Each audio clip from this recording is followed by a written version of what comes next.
வணக்கம். கலியுக சகுனி நேயர்களே, நாம் இன்னைக்கு பார்க்க போற விஷயம் ரொம்ப துயரமான சம்பவம். அது என்னன்னு பார்க்கலாம். அதாவது லுங்கி அப்படின்ன உடனே நமக்கு ஈரோடு நினைவுக்கு வரும். அதே மாதிரி பனியன் அப்படின்னா திருப்பூர், அல்வானா திருநெல்வேலி, மதுரைனா மல்லி, திண்டுக்கல்னா பூட்டு, பால்கோவானா ஸ்ரீவில்லிபுத்தூர். அதே மாதிரி வெடின உடனே நமக்கு நினைவுக்கு வர்றது விருதுநகர் மாவட்டத்தில் இருக்கிற குட்டி ஜப்பான் அப்படின்னு அழைக்கப்படுகிற சிவகாசி. இந்த சிவகாசியில் பார்த்தீங்கன்னா துயர சம்பவம் தொடர்ந்து தொடர்கதையாக இருக்குது. அப்படின்னா வெடி தயாரிக்கக்கூடிய அந்த தொழிற்சாலையில் நடக்கக்கூடிய வெடி விபத்துக்கள் தாங்க. அந்த வெடி விபத்தால் பல சொந்தங்களை இழந்து தவிச்சுக்கிட்டு இருக்கிறாங்க. கடந்த 2 மாசத்துல பார்த்தீங்கன்னா 18 பேரை இழந்திருக்கிறாங்க. 18 பேரை இழந்திருக்கிறாங்க.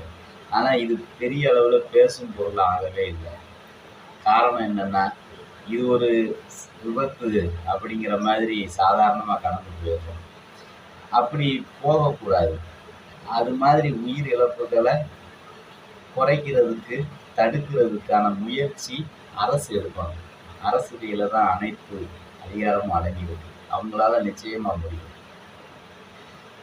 அதே மாதிரி ஒவ்வொரு சந்தோஷத்துக்கு பின்னாடியும் பெரிய பெரிய துக்கங்கள் இருக்குங்கிறத நம்ம இந்த மக்களோட வாழ்க்கையை பார்க்கும்போது கண்டிப்பாக உணர முடியும். இன்னைக்கு எந்த ஒரு உலகம் முழுக்க எடுத்துக்கோங்க, எந்த ஒரு சந்தோஷம் துக்கம் எதுவாக இருந்தாலும் அது இந்த வெடியை போட்டு தான் வெளிப்படுத்துகிறாங்க. அப்போ அந்த வெடி அது குழந்தைகளுக்கு ரொம்ப பிடிச்சது. ஆனால் அந்த வெடியை போடும்போது பல ப்ரிகாஷன்ஸ் இருக்குது. கவனமாக போடணும், கையில் பற்றக்கூடாது, தீக்காயம் ஏற்படும், வெடிச்சா உடல் தீக்காயம் ஏற்படும், பக்கத்தில் தண்ணியை வச்சுக்கிடணும், இப்படிலாம் பல விஷயமா முன்னெச்சரிக்கை நடவடிக்கையெல்லாம் பேசுது அரசாங்கம்னு சொல்கிறாங்க. நம்மளும் பின்பற்றிக்கிட்டு இருக்கிறோம். அப்படி இருந்துமே பார்த்தீங்கன்னா அந்த வெடி போடும்போது நிறைய விபத்துக்கள் நடக்கலாம் செய்யும்.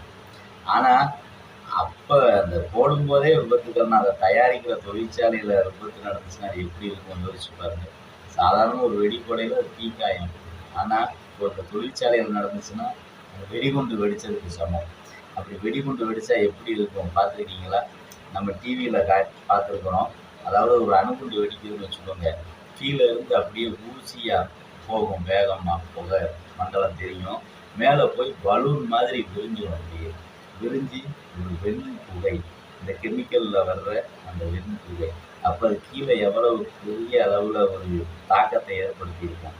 அதுக்குள்ளே ஒரு மனுஷன் சிக்கனா அவன் என்ன மாதிரி செதறி போயிருப்பான் யோசிச்சு பாருங்க. பில்டிங்கே செதறி போயிருது.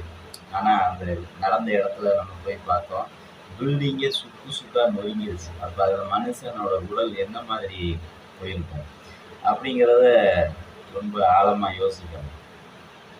அதே மாதிரி இது ஒவ்வொரு ஆண்டும் தொடர்கதையாக தாங்க இருக்குது. 2 பேர், 4 பேர், 5 பேர், 10 இப்படியே போய்கிட்டே தான் இருக்கும். பல ஆண்டுகளாக இது தொடர்கதை தான். அப்போ இது மாதிரி தொடர்கதைகள் நடக்கிறத தடுக்கணும் அப்படின்னா அதுக்கு அரசு முயற்சி எடுக்கணும். அரசுக்கிட்ட எல்லா திட்டங்களும் இருக்குது, சட்டங்களும் இருக்குது.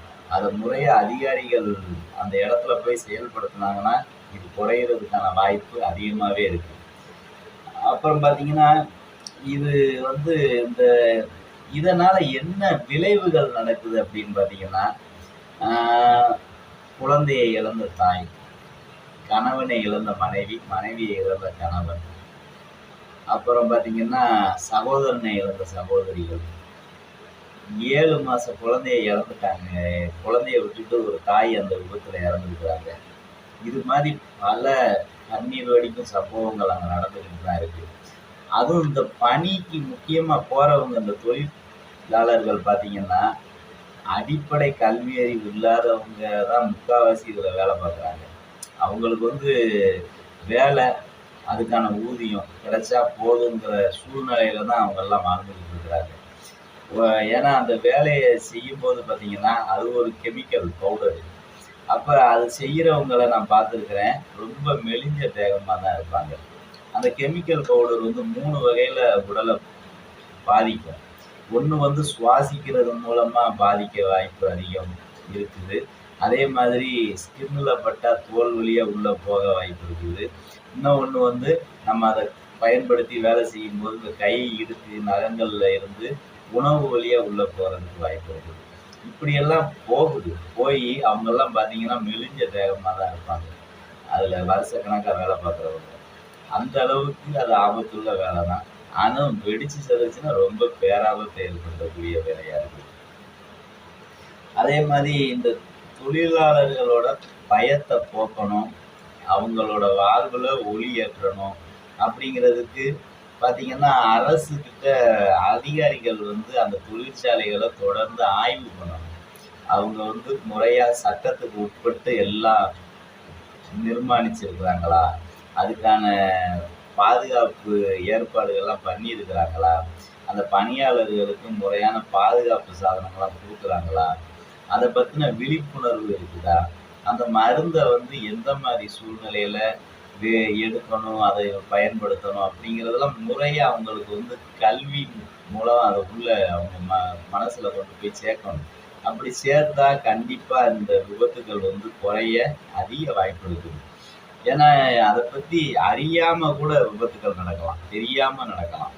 அப்ப அது போன்ற அறியாமையை வந்து போக்க வேண்டிய கடமை அந்தந்த தொழிற்சாலைகளுக்கு கண்டிப்பா இருக்குது. ஏன்னா இது சாதாரணமா ஒரு சின்ன விபத்து நடக்குது அப்படின்னா பரவாயில்ல.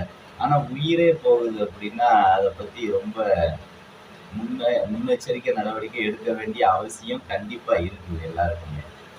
இதை பத்தி எல்லாரும் பேசணும். பேசுனாதான் கண்டிப்பா இதுக்கு ஒரு தீர்வு கிடைக்கும்.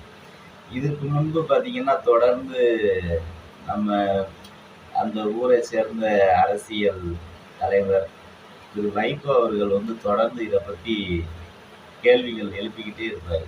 பாராளுமன்றம் எல்லா இடத்துலையும் அவர் மூலம் நிறைய நல்ல விஷயங்களும் நடந்திருக்குது.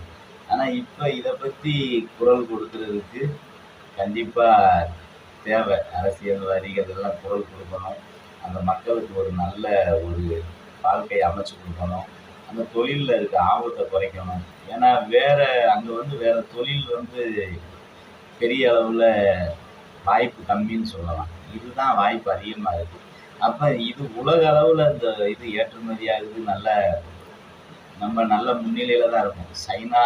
சீனாவுக்கும் நம்ம இந்தியாவுக்கும் பார்த்தீங்கன்னா 2 பேருமே உற்பத்தியில் அதிகமாக தான் இருக்கும். ஆனால் இந்த இறப்பை மட்டும் நம்ம குறைச்சிட்டோம்னா போதும். அந்த மக்களோட வாழ்க்கையில் ஒரு ஒளியேற்றின மாதிரி இருக்கும்.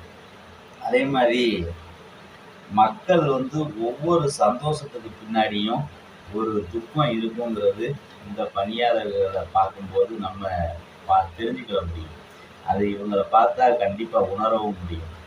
ஆகையால் நம்ம இவங்க வாழ்க்கையில் ஒளி தீபம் ஏற்றணும், அது நடக்கணும்னு இறைவன்கிட்ட வேண்டிட்டு இது அனைவரும் ஒரு பேசும் பொருளாக ஆக்கணும். கண்டிப்பாக அந்த தொழிலாளர் வாழ்க்கையில் ஒளி கிடைக்கணும் அப்படிங்கிறதோட முடிச்சுக்கிறோம். நன்றி, வணக்கம்.